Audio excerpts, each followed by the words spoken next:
صوفی کون ہوتا ہے؟ حضرت امام عبد الکریم کشیری رحمۃ اللہ علیہ، انہوں نے کتاب لکھی، بڑی شعرا آفاق کتاب، رسالہ کشیریہ۔ رسالہ کشیریہ کے اندر حضرت امام کشیری رحمۃ اللہ علیہ فرماتے ہیں کہ صوفی وہ ہوتا ہے جو اپنے آپ سے فانی ہو۔ اب اپنے آپ سے فانی سے مراد کیا ہے؟ کہ بخود فانی، یعنی صوفی تارک الاشیاء نہیں ہوتا، بلکہ وہ اپنے وقت میں خوش ہوتا ہے، اس کو کہتے ہیں بخود فانی۔ اس کو میں تھوڑا سا کھول کے بیان کرتا ہوں۔ قرآن مجید میں اللہ تعالیٰ نے فرمایا کہ رجال تلہیہم تجارت ولا بیع عن ذکر اللہ، یعنی وہ میرے خاص بندے ہیں جن کو دنیا کی خرید و فروخت مجھ اللہ کی یاد سے غافل نہیں کرتی، اس کو کہتے ہیں بخود فانی۔ یعنی وہ رہتے دنیا میں ہیں لیکن ان کا دل ذکر الہی سے معمور ہوتا ہے اور وہ غافل نہیں رہتے، اس کو کہتے ہیں بخود فانی۔ اور ہر وقت ذکر و فکر میں جو گم رہتے ہیں نا، تو اس وجہ سے ان کو کہتی ہیں بحق باقی، یعنی باقی باللہ۔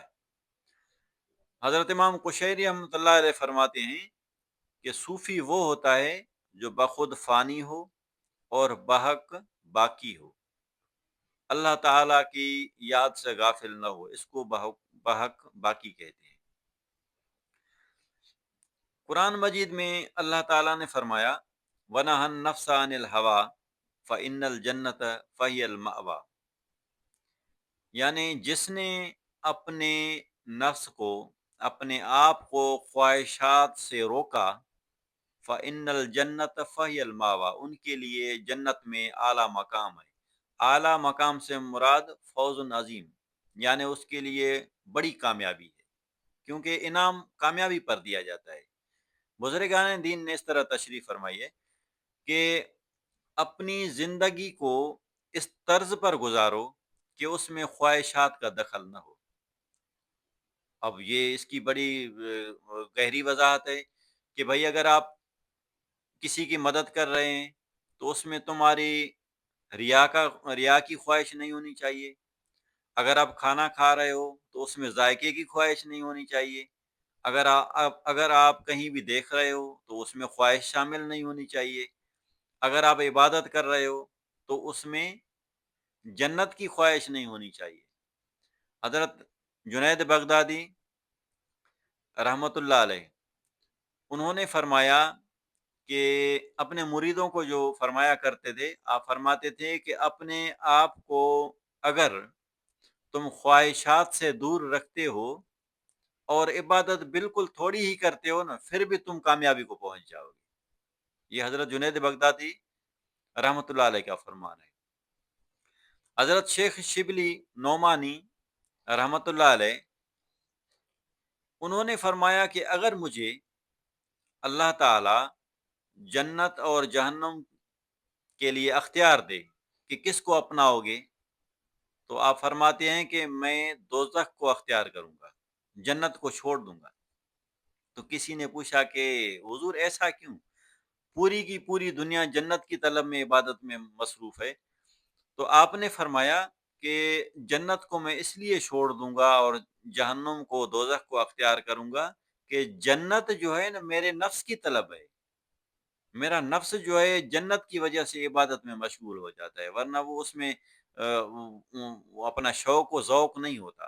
تو اس لیے میں اس کی خواہش کو ترک کر دوں گا، اس کو آسرا ہی نہیں ہوگا کہ بھائی میں جو عبادت کر رہا ہوں اس کی وجہ سے مجھے جنت ملے گی۔ تو یعنی انہوں نے ایک اہمیت دلائی کہ آپ اگر عبادت کرتے ہو تو اس میں جنت کی خواہش کو بھی چھوڑ دو۔ اگر آپ کسی کی خدمت کرتے ہو تو اس میں آپ اس کے اجر سے بھی جو ہے نا خود کو غافل رکھو، اپنے دل سے اس کا ارادہ بھی نکال لو کہ بھائی یہ مجھے اس کا کچھ نہ کچھ صلہ دے گا۔ تو اگر